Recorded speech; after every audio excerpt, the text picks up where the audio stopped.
Hello there, my name is Damilola Ogunsi, also known as the Goldfish. Hi, my name is Chiki Bright Emmanuel. I'm an actor and a filmmaker. Hello, peeps. My name is Yomi E. Adejumo. Hi, everyone. I'm Paul Utomi. Hi, everyone. My name is Stacey Benjamin, and this is Voice of the People TV. I need you to keep it locked to VOP TV. See, are you looking for good entertainment? You want to get good movies, good music, politics, talk shows, sports and entertainment. You really want a channel that gives you everything you need without you having to run around. VOP is where you are. That's Voice of the People. If you're not listening to this, you're not one of us, and you deserve to be killed. Scrap chat. Don't be killed, but watch it, or I'll find you, and I want you. And you are locked on VOP TV. Don't go nowhere. This is where the juice is. This is where all you need for entertainment, politics, movies, and whatnot. And keep watching VOP TV. So keep it locked because I'm locked already, man, and it's money back guarantee. So you're gonna have a good time because I do. And please keep watching VOP TV. I won't want to actually, I beg you, subscribe, watch it. If not, whatever you see. You better not touch that die because VOP is the plot. In a world where truth is the ultimate power and opinions scream the loudest, it's time to wade through the noise. Hunger no get tribe! Hunger no get religion! And scan the human interest and trending topics that matter. Stay tuned to The Issues, your plug to the stories making the buzz, from politics to science and technology, social justice, and more. Let's tackle the tough questions and expose the truth. The Issues, on Voice of the People Television, Mondays to Fridays, 8 to 9 p.m. The Issues. Don't just react, understand. This is African News on Voice of the People Television, where we don't just bring you the news, we bring you Africa's heartbeats, the policies that shapes our world, and the economy that determines our future. African News on Voice of the People Television. Stay with us.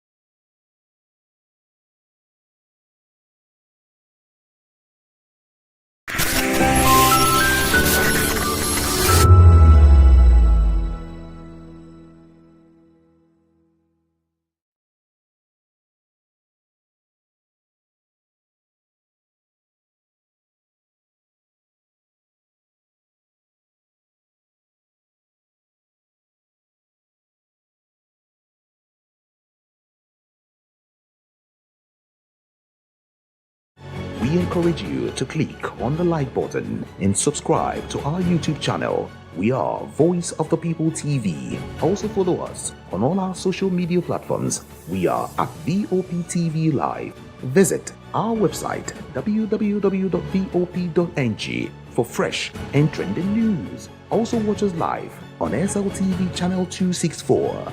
VOP TV, Voice of the People Television.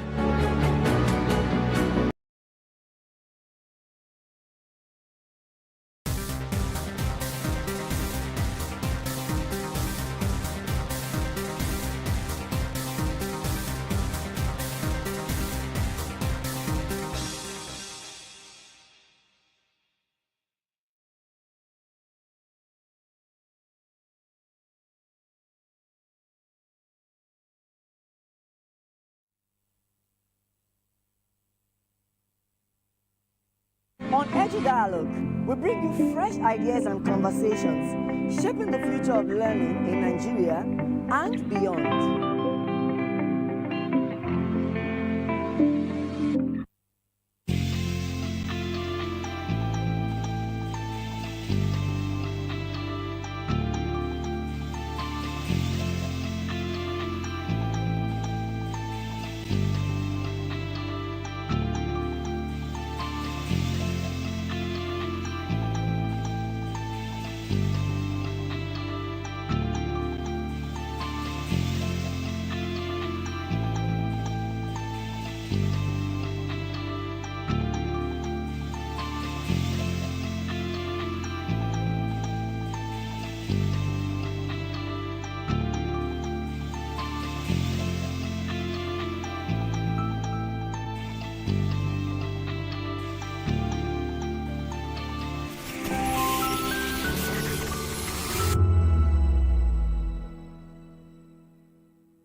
This is Health Check, your weekly guide to better living, smarter choices, and trusted answers.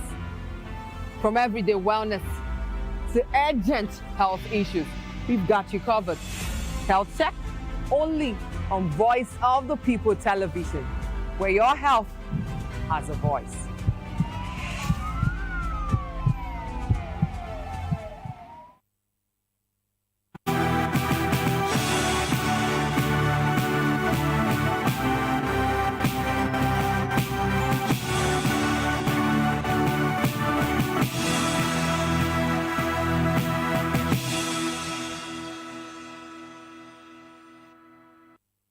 Voice of the People TV. I am Fina Chuku. And I am David Edwin. The headlines. France confirms it helped Benin, Nigeria foil coup. Army kills notorious bandits, Kachala Kalamo in Sokoto State. Shegumi calls for renewed strategy to tackle terrorism. Chief George warns on police ordeals. Withdraw.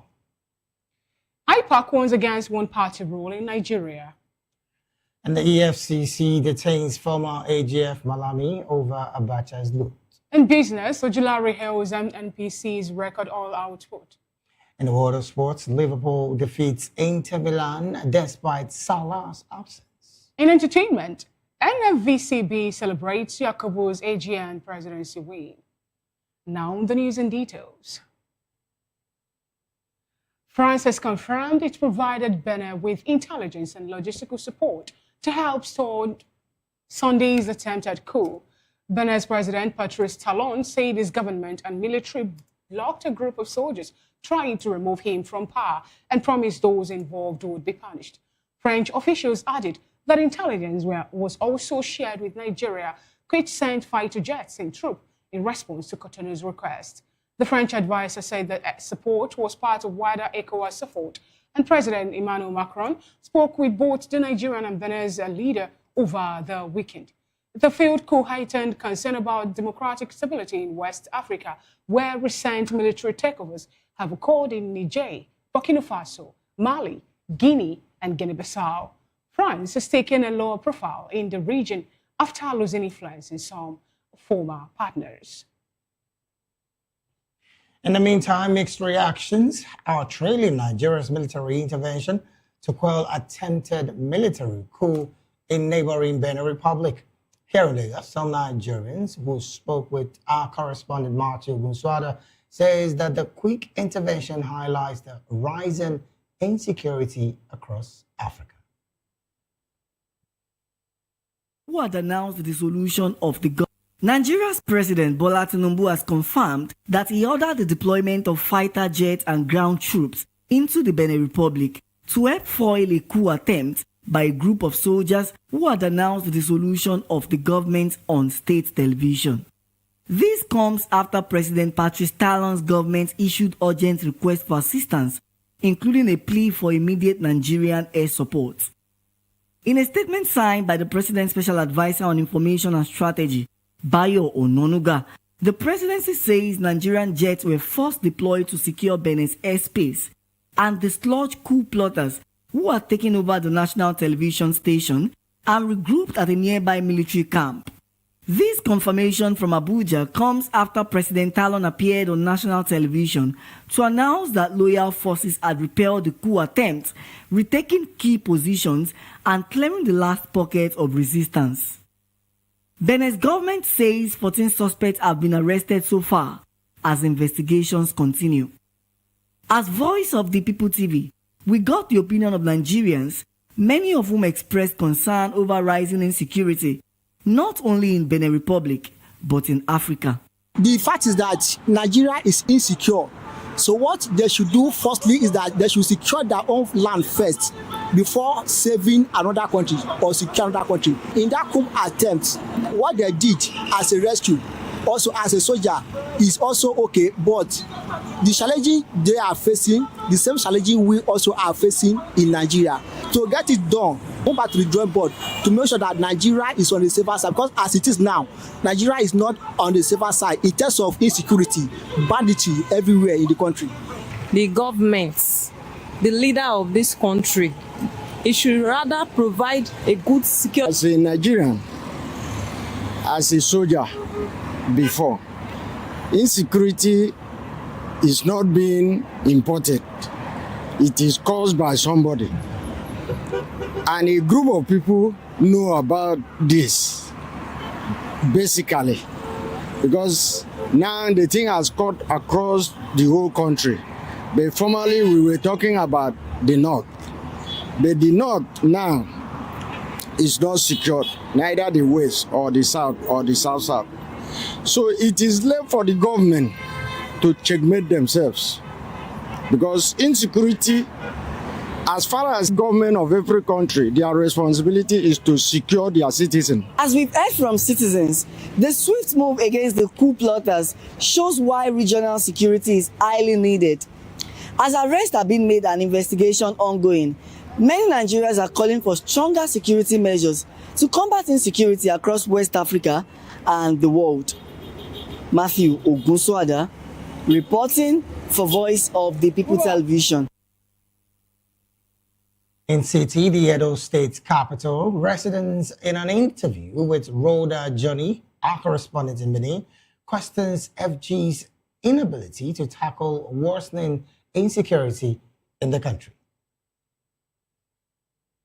Concerned over Nigeria's military involvement in the political crisis in Benin Republic, questioning whether the government has addressed widespread domestic insecurity before engaging abroad. The public highlighted ongoing challenges across the country, including armed robbery, kidnapping, and communal clashes, emphasizing that urgent attention is needed to ensure citizens' safety. Many stressed that domestic security should remain a top priority and called for clear strategies to protect Nigerians before foreign interventions. The security challenges in Nigeria has overwhelmed the military. We need foreign assistance. We need assistance. We need serious assistance from the American, from the European concerned countries, because Nigeria problem is overwhelming. But Nigeria dabbling to Benin Republic issue. The military went there for assistance, just like we equally seeking for assistance. Nigeria has never done anything, talk less of enough, for the citizen of this country. Talk less of meddling into another territory outside Nigeria. We have many national crises going on. Understand? The bandits, the terrorism, and everything going on. Nigeria has their own problem. They're supposed to solve their problem before they say they want to go Benin Republic. We have not even addressed our own problem. I don't think there's anybody who will say is living well as far as this country is concerned. To address that issue now is wrong. It has to look inwards, because it looks as if the whole thing is going round. It has to address its own domestic problem. Look inward deeply. It should realize that charity always begins at home. You know, it shouldn't allow the country to spoil in its time. You know, it should act as a father that he is. There will be no father that will be, protecting outside and leave his own house and leave his children. The reactions underscore a growing debate on how Nigeria balances its regional responsibilities with pressing internal security challenges. In Benin, Rhoda Johnny, VOP TV News. Oka, Anambra State, residents in an interview with our correspondent Ndo Palize wondered why such response has never been applied to tackle Nigeria's worsening security challenges. responded to VOP TV questions, expressed a mixture of anger, surprise, and impatience with the leadership of the nation for not exhibiting charity at home first. The respondents wondered if the number of casualties recorded by the Hydra-headed insecurity in the country was not worrisome enough to attract equal speed as displayed in Benin intervention. Well, for one, I'm not surprised. We like to put our noses in something that doesn't really concern us while our own is dying. They won't go and save someone else's own. It's not commendable for me in any way because we have to look into our own shoes first. Where is it biting us? We have insecurity in our country. Terrorists are kidnapping people up and down, and we've not yet secured our people, but we are going to secure a dying democracy out there, somewhere on another man's land. I don't think it's commendable. I think the government should try and look inwards first before trying to go outward and do whatever they want to do. It's quite troubling because we know our country, the Republic of Nigeria, we're already having security and territorial issues, and then bordering with all the neighboring countries whom our borders have become so porous. And then our president sending troops down to the Republic on the occasion of the coup, which has just happened. Perhaps they might have some other excuses which is within his purview. But in my own opinion, I think that at this point in time, we have an overwhelming security challenge, which of course, border, which has been caused perhaps by our porous borders, and it is a due and it is a necessary call for Mr. President to deploy all necessary wherewithal to see that he cops the security challenges within the territories of Federal Republic. So me as a citizen of Nigeria, I'm not proud to see such a thing. I say, wow, so the Nigerian government can really protect us, the citizens, this way. By applying, a lot of things is going on in this country on a daily basis, a lot of insecurity. But most times, even you call the security apparatus, they don't respond immediately. But when it happens, Nigeria supporting, it's good to support our brothers, our neighbors. But when we are facing issues, we should tackle it head on first to prove that we can do it. Charity begins at home. You don't abandon your people who are, Nigerians are really suffering. We are really facing a lot of things. So please, I'm not happy about what the action of the federal government. To work on our domestic issues rather than interfering in other countries for now. As a matter of fact, it's because of the insecurity we are having that the American government labeled Nigeria as a country of particular concern. So we should focus on ourselves first. I'm not in support of the government going into Benin Republic to intervene on the coup that was happening there. So that's my own impression. On the implication of deployment of troops into another sovereign nation, the citizens said President Tinubu's order has justified the United States' planned intervention in Nigeria's insecurity, which is adversely affecting Christians. Ndu Obaleze, VOP TV News.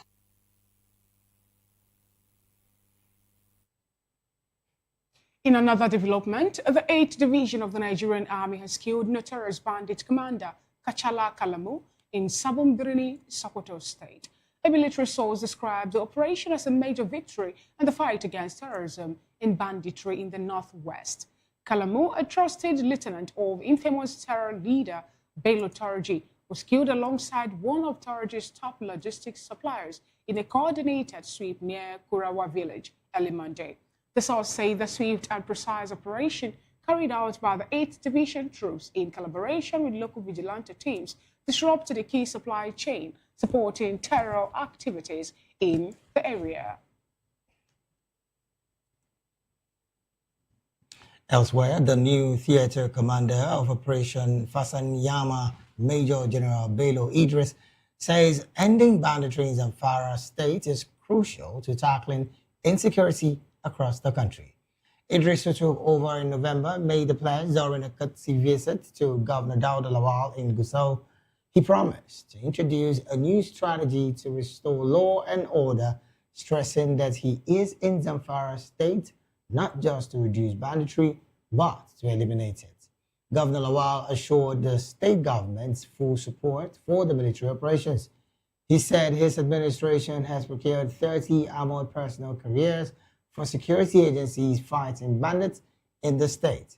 Describing the commander as a son of the soil, the governor said Idris' knowledge of the terrain would help the mission. He reiterated that his government will not negotiate with any bandit group.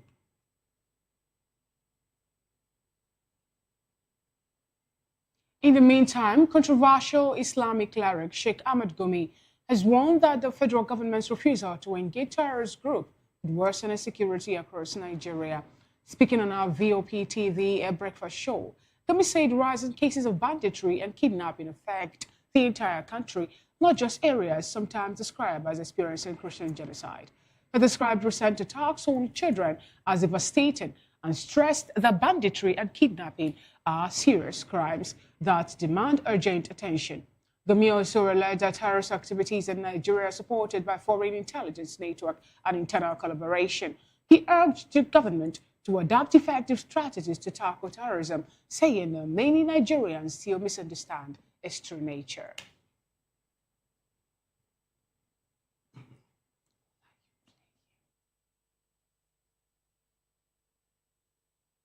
I apologize for that footage. Moving on to other stories, the Chief Judge of Taraba State, Justice Joel Agia, has raised concerns about the sudden withdrawal of police orderlies attached to judges, warning it poses serious security risk. Justice Agia spoke during a courtesy visit by Taraba State Commissioner for Police, Betty Isopan, in Jalingo. He noted that although President Bola Tinubu had ordered the nationwide withdrawal of police guards from VIPs, judges and governors were meant to be exempt. However, Agia said police orderlies were withdrawn from judicial officers on December the 8th without notice. Commissioner Isopan denied the withdrawal, clarifying that only personal police escorts for VIPs were affected, and officers assigned to court duties and judges' residence remain in place. President Tinubu's directive aims to strengthen security for the general public.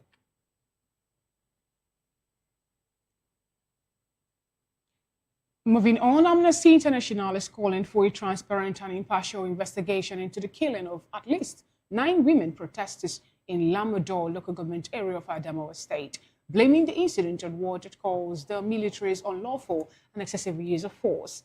In a statement on X, the riot group said soldiers opened fire on the demonstrators using live ammunition without warning. Several other women were reportedly injured after being hit by bullets. Amnesty described the attack as horrific and accused security forces of responding to civilian protests in a dangerous and unacceptable manner. The group also criticized the government's handling of the escalating ethnic conflict between the Bachama and Chobo communities, said to have stemmed from land disputes and a stolen motorcycle.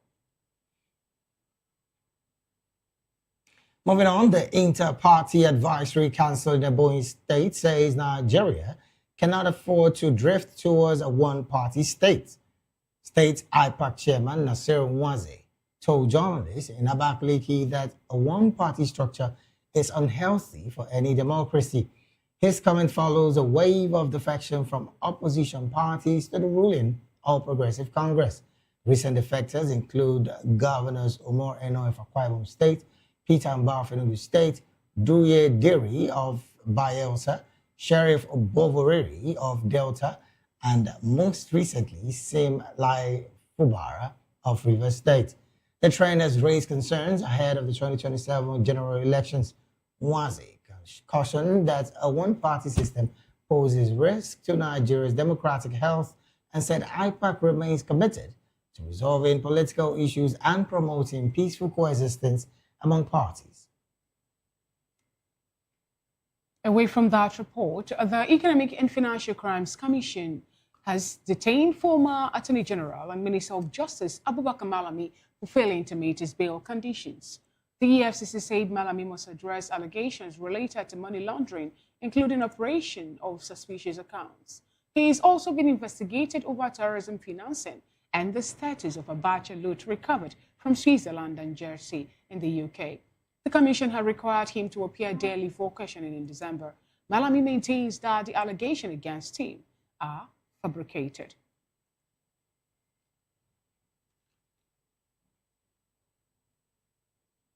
You're still watching the midday news right here on Voice of the People television. We'll go straight to the analysis segment of the news, and joining us in the studio to make sense of these stories and more is Barrister Darlington Agumo.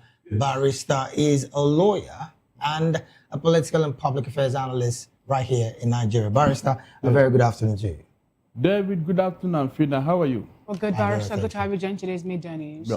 All right, then joining us virtually is Sunday Oladapo. Sunday Oladapo is Lagos ADC leader and, of course, a political and public affairs commentator. A very good afternoon to you, Mr. Sunday Oladapo. Very good afternoon, and thank you, viewers, for having me. Thank you so very much for joining the conversation. Let's start off with this story coming from the EFCC, still holding in their custody the former AGF.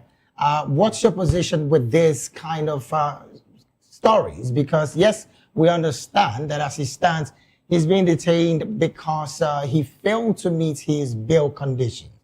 Can you shed more light on what you think is the major situation that we are experiencing with the EFCC and the former Attorney General of the Federation? Thank you very much. My position on this type of issue has been to stay away from it. Though the former AGF is a member of my party now, but I think until we start seeing that the poor should not be fighting and crying because of the matters of the rich, then we know that it shouldn't be a matter for discussion at all in the public air. Many poor people, many people that have no name have been detained by FCC, and there is no cry, no noise anywhere. So when these people that have been in power have been detained, I believe that the more we try to make it a topic of discussion, the more we are going away from the real thing. Is he having an issue with them? He should solve his issue with them. So you don't think that this is a political witch hunt, given the fact that he was the AGM and also the Minister of Justice between the year 2019, and why is it in 2015 we're seeing the EFCC going after him? And looking at what the things that he brought also before us, they say that he is being alleged to have access to 46 bank accounts. And then, according to them, the accounts were used for money laundering, including suspicious operation that can even lead to maybe terrorism financiers too. Financing, I beg your pardon. Yeah, thank you. While Malami was in office, what did he do to Wishington opponent?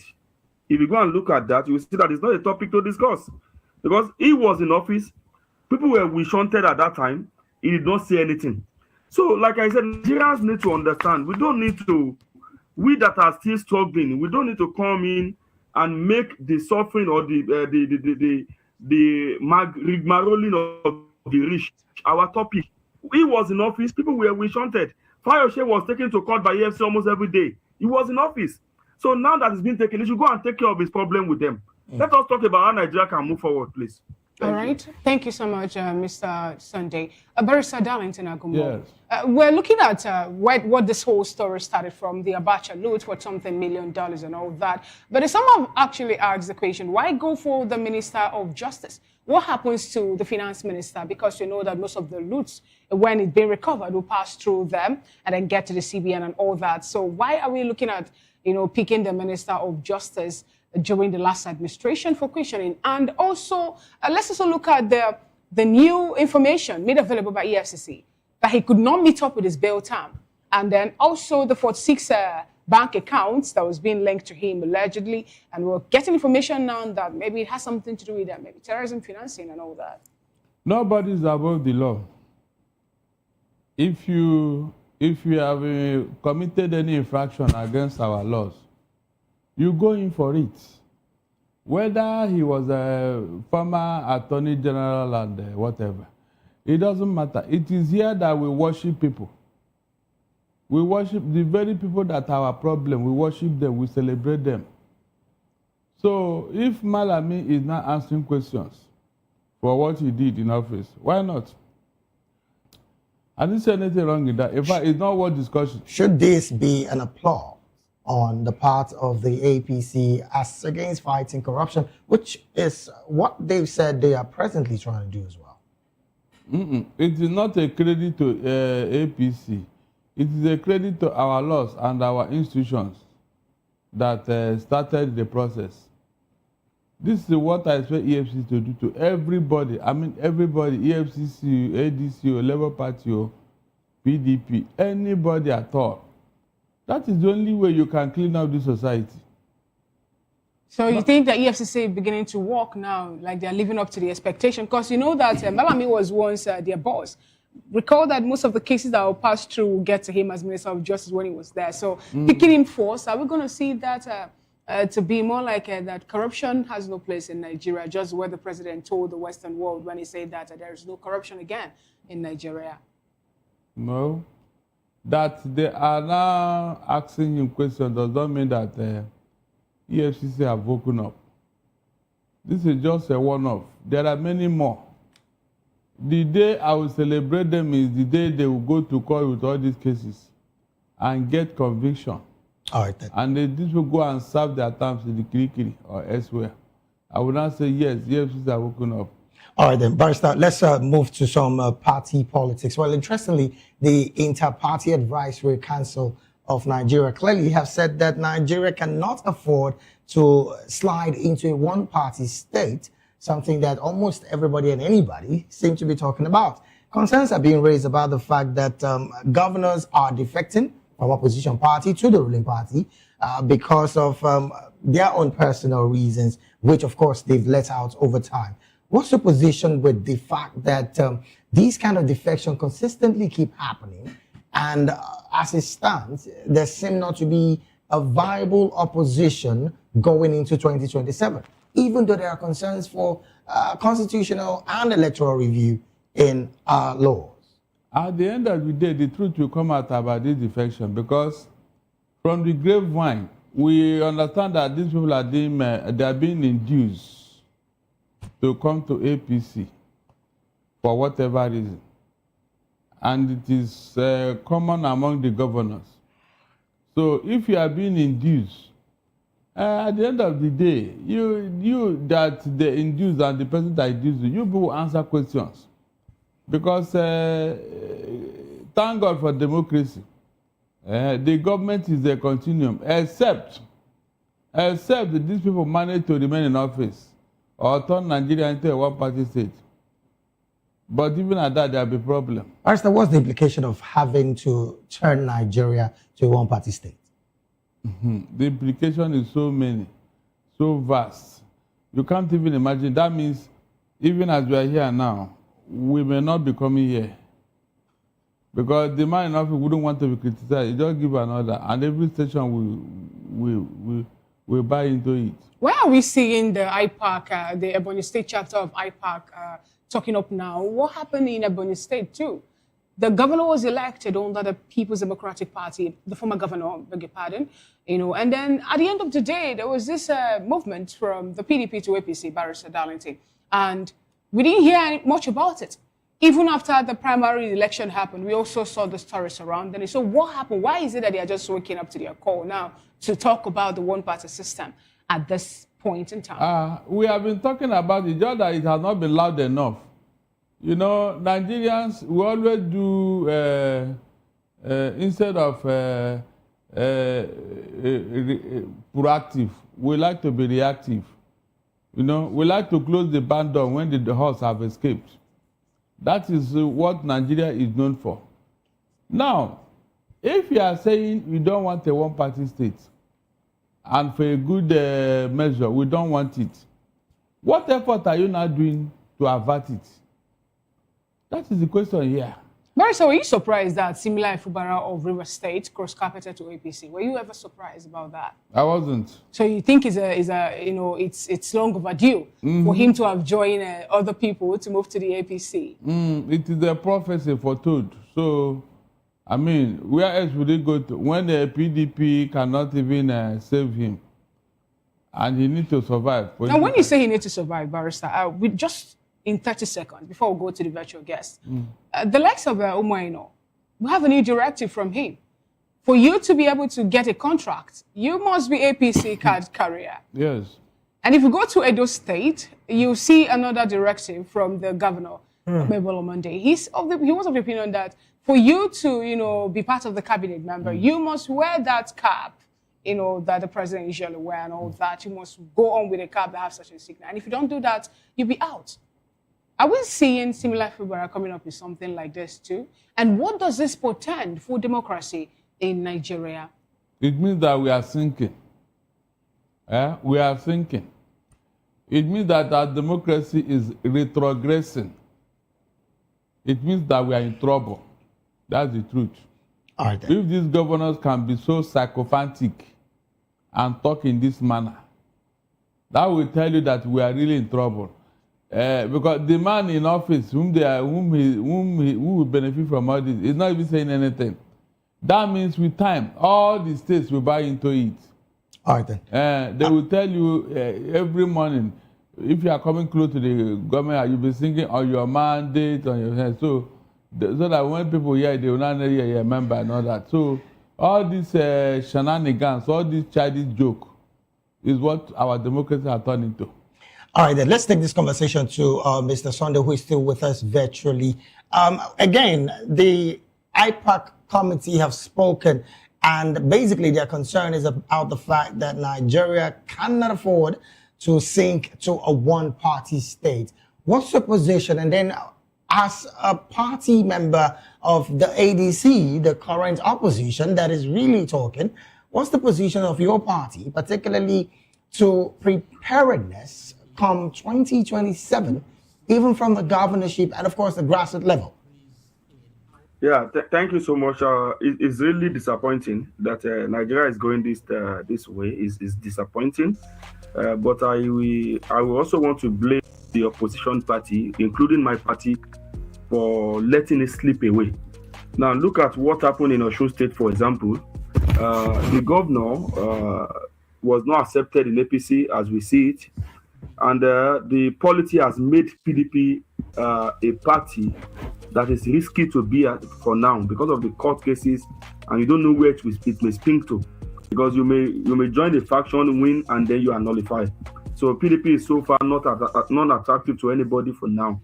So I believe that the party should go on ahead to woo these governors, because look at the Adeleke going to a court party now, just because our general secretary and Adeleke are at loggerheads.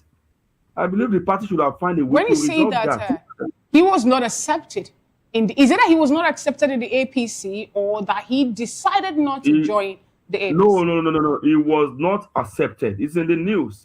Adeleke tried his best to join the APC, including meeting the president with Davido. But I believe the APC in that state had a lot of, he was in APC before moving to PDP to win the election, and supported by the Agbesholas who left APC to make sure the man wins. So now it's like, to me, they should have found a way.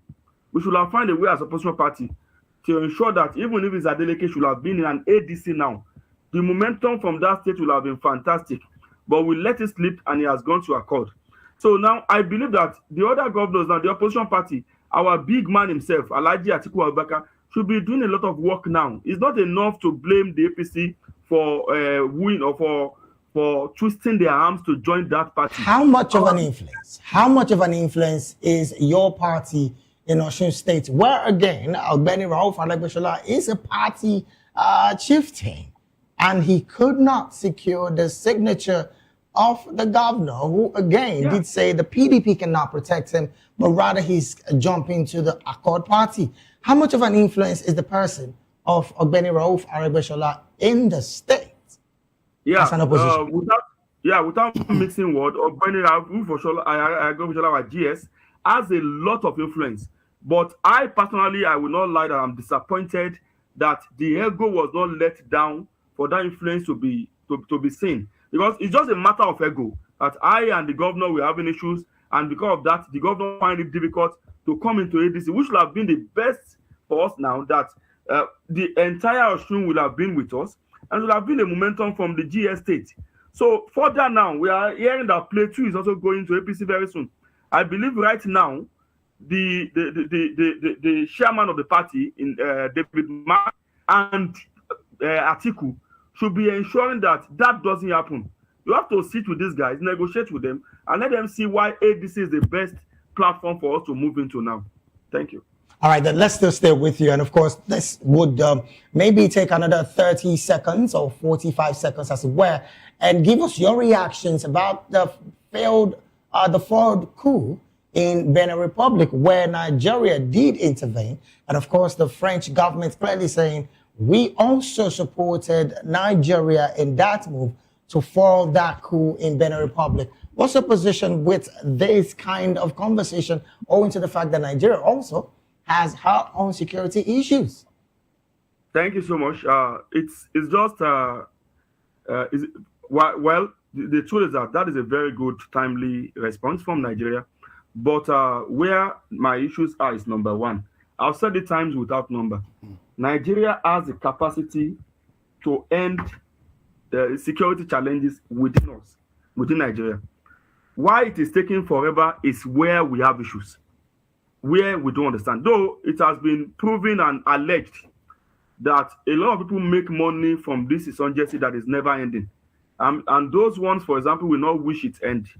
So the way the Nigeria government has done in Benin Republic, which I applaud, the reason why I applaud it is that our refusal to take action in Niger added to this influx of terrible insecurity that we are now having now.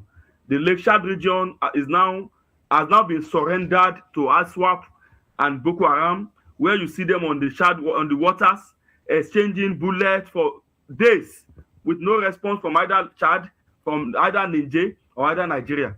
So for us not to have this type of thing again in Benin Republic, I believe that action is swift and good for democracy, because there's no way you can compare military to democracy anywhere in the world. It has been tested in Nigeria. I was alive then, and I'm still alive now. We can't compare it. So to me, I believe it is good response from the government, but we need now to take it home. This insurgency, this insecurity at home need to be crushed now and crushed totally. Thank you. Thank you so much, Mr. Sunday. Barrister Darlington, let's bring it to you. The help of Nigeria and the role Nigeria played in foiling the coup in Benin Republic. And let's also remember that ECOWAS made a statement that they have sent in their standby troop to help make sure that everything in Benin Republic is returned to normalcy. What do you have to say about the swift movement of Nigeria troop into Benin Republic? And recall that we have our jet still held somewhere in Burkina Faso, West African country too, and some of our military personnel are there. So help us walk around this, Barrister Darlington Agomo. Now, it is not enough for you to intervene in another man's sovereign country. The question is, what is the motive? If you are going there for your own selfish interests, of what use is that to Nigeria? After all, there are other francophone countries that have carried out coup. Why didn't you intervene? Please, why did you not intervene? The crux of the matter here is that the man they went to rescue carried out a coup against the Constitution of the Republic of Benin. And the military now replied him with a counter coup. I don't see why we should break our head over it. When you wake up and change the constitution to benefit from it, is that not a coup against the people? So what is wrong with that? I have my instinct here telling me something. That this government that I know, they don't give you something for nothing. That is what I know APC for, especially Tinubu. This reaction, this swift reaction in the Republic of Benin, we may not know the meaning until later. And I pray that they disappoint you, because this National Assembly that is already 2/3 of APC, they can do and undo. I don't want us to wake up tomorrow and hear that the National Assembly have changed the tenure of the president. All right. So, and if it is now a law, what will you do? You only talk. Okay. You will only talk, like we have been saying other things. We don't think it will degenerate to that point. So I said I pray. I hope so too. Yes, I hope. But Knowing this APC, there's nothing they have not done to us. All Nothing. right. Thank you so much, Boris. I would have loved this conversation to continue, but we're pressed for time, and this is how we can go on the media news analysis. We've had Barrister Darlington Agumo, a political public affairs commentator, join the conversation, and Sunday Oladapo, Lagos State ADC leader. Thank you so much, gentlemen, for being with us thus far. We sincerely appreciate your presence. My pleasure. All right, we'll go on a quick break. I will come back. The rest of the media news continues. Stay with us.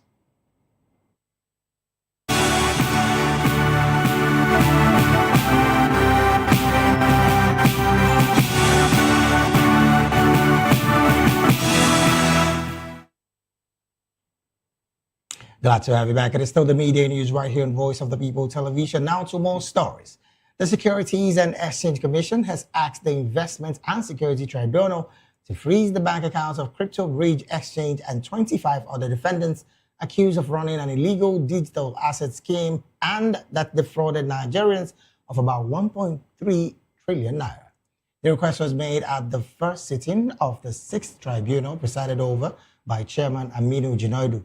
SEC also urged the court to seize houses and other assets allegedly bought with funds from unsuspected investors. According to the commission, CBEX operated illegally as a digital assets platform and capital market operator without registering with SEC. CBEX and the other defendants did not appear in court, prompting the tribunal to order that hearing notices be published in national newspapers. The case has been adjourned to January 27th, 2026.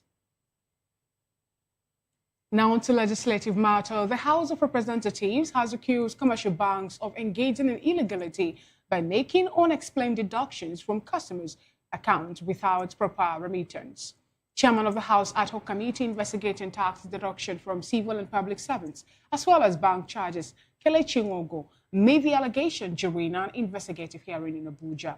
Nwogo said the committee is mandated to ensure that all deductions by banks are lawful, correctly applied, and properly accounted for.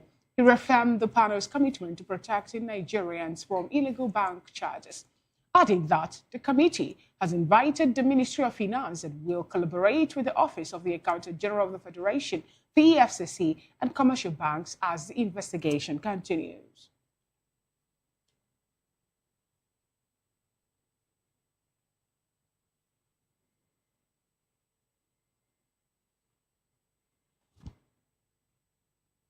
Elsewhere in a number of states, the government has marked this year's International Anti-Corruption Day with a significant milestone. State agencies and civil society groups join forces to take the fight against corruption to the streets and major institutions.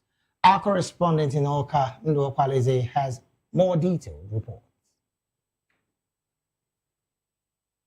Nations for the commemoration of the fight and intensification of the struggle against all corruptive tendencies. The theme for year 2025 is Uniting with the Youths Against Corruption, Shaping Tomorrow's Integrity. Here in Anambra State, the Anambra State Anti-Corruption Strategy ANSACS and the Civil Societies and Media Accountability and Anti-Corruption Network, in collaboration with the Rule of Law and Anti-Corruption Program, ROLAC, embarked on a roadwork and visitation to key government institutions and motor parks to sensitize people about the ills of corruption in society. Before the work took off from the Alex Ekweme Square, Oka, the state coordinator of ROLAC in Anambra State, Dr. Josephine Ona, captured the essence of the fight.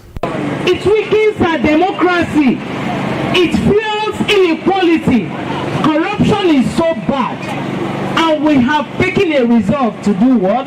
To say no to corruption. At the Jeremy Udoji Secretariat Oka, where most of the ministries, departments, and agencies, MDAs, are domiciled, the CSOs and ANSACs hammered on the need to avoid lateness and absence from work, bribery and corruption, among other manifestations of poor work attitude by the workforce. Same was the message taken to the Federal Secretariat within the vicinity. If I need to give you tips before you do your work, before you sign that file, before you sign my contract, that is corruption. Submit your reports to the steering committee through the ANSAC Secretariat. MIE committee, they are here, they are coming to monitor you. They want to know what you have been doing. You've not been performing. It is corruption. But the idea is that each and every one of us must play our own role. Every one of us from our own corner, we should stop looking at our leaders, saying that the leaders did this or that. How are we performing and behaving where we are in our little corner? The roadwork, which passed through the Aroma Junction to the new state-owned bus terminal and the Anambra Broadcasting Service, was led by a motorcade with sound systems, flyers, banners, and other handbills given out to motorists and passers-by. By improving service delivery and information. Only me standing alone. All right? Corruption today.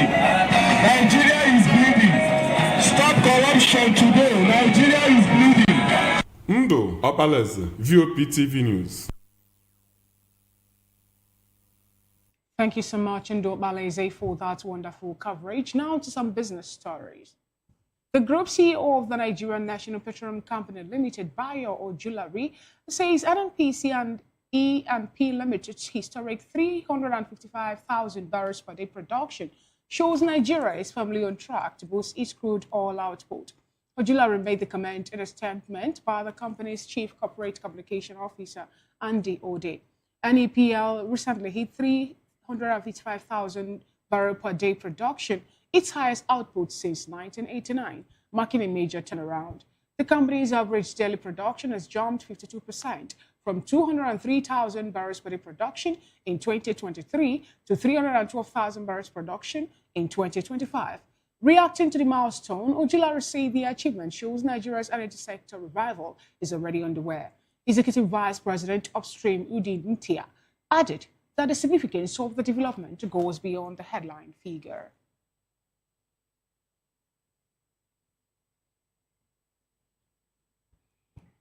And from business, we'll go straight to talking sports. Liverpool edged Inter Milan 1-0 in the Champions League with Dominic Szoboszlai scoring a late penalty as the Reds coped well without the absence of Mohamed Salah. In Germany, 17-year-old Leonard Carl continued his impressive Champions League form, helping Bayern to secure a 3-1 win over Sporting Lisbon and lifting them to second behind Arsenal. Chelsea suffered their first Champions League loss in almost 3 months, falling 2-1 to Atalanta after Charles de Ketelaere set up the equalizer and struck the 83rd minute winner. Son Heung-min bid farewell to Tottenham as his former club climbed to 9th with a 3-0 win over Slavia Prague, thanks to an own goal and 2 penalties. Julian Alvarez scored for the 9th time in 9 league phase games as Atletico Madrid came from behind to defeat PSV Eindhoven 3-2. Olympic Marseille head of Onon Saint Gilles 3-2, surviving 2 late equalizers ruled out by VAR for marginal offsides. Folarin Balogun also sealed Monaco's 1-0 win over Victor Osimhen's Galatasaray with a close-range finish. And in Kazakhstan, Gelson Martins striked earned Olympiacos a 1-0 victory over Kairat Almaty. In entertainment, the National Film and Video Censor Board has congratulated Abubakar Yakubu on his election as president of the Actors Guild of Nigeria at the Guild's National Convention in Benin City, Edo State. In a statement signed by Executive Director Shuaibu Hussaini, the board described Yakubu's emergence as a well-deserved recognition of his dedication, professionalism, and long service to the Nigerian film industry. Hussaini noted that Yakubu's more than 10 years as Guild Secretary General has prepared him to provide effective leadership at a crucial time. He urged the new president to reposition the Guild, strengthen its internal structures, and improve service to members while avoiding projects outside its core mandate. The NFVCB expressed confidence in Yakubu's leadership and reaffirmed its commitment to supporting the Guild as it works to strengthen Nigeria's creative and entertainment sector.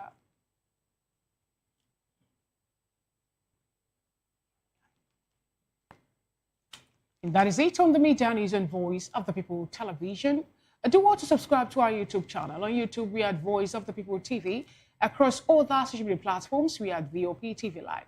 Up next on the schedule of Voice of the People television, as a spotlight show with Precious Sagomado. I am Fina Okechukwu. And I am David Edwin. Good afternoon.